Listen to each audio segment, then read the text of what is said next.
ഒരു മിസ്റ്റിക്ക് ഒരുപാട് നാൾ കാട്ടിൽ പോയി പ്രാർത്ഥിച്ച് അദ്ദേഹം തിരിച്ച് നാട്ടിലെത്തിയപ്പോൾ ആൾക്കാർ ചുറ്റും കൂടി. എന്നിട്ട് ചോദിച്ചു, ദൈവത്തെ കണ്ടോ? ദൈവം എങ്ങനെ ഇരിക്കുന്നു?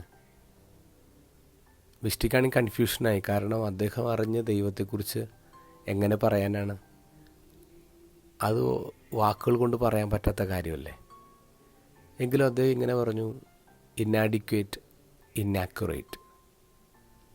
ഞാൻ എന്തു പറഞ്ഞാലും അത് പോരാതെ വരും, അതത്ര കൃത്യമാവില്ലെന്നാണ് മിസ്റ്റിക് ഉദ്ദേശിച്ചത്.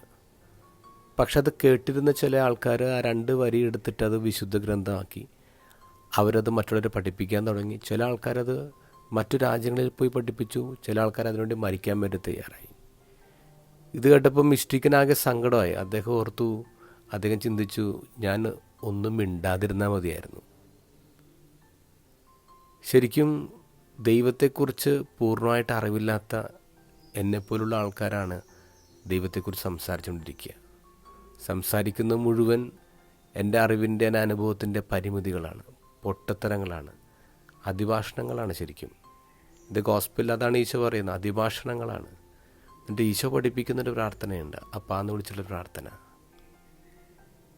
ഏറ്റവും കൂടുതൽ പ്രാർത്ഥനാ പുസ്തകങ്ങൾ കയ്യിലുള്ള ആളാണോ, അല്ലെങ്കിൽ ഒറ്റ പ്രാർത്ഥനാ പുസ്തകം പോലും കയ്യിലില്ലാത്ത ആളാണോ? ആരാണ് പ്രാർത്ഥനയിൽ വളർന്നിട്ടുള്ളത്?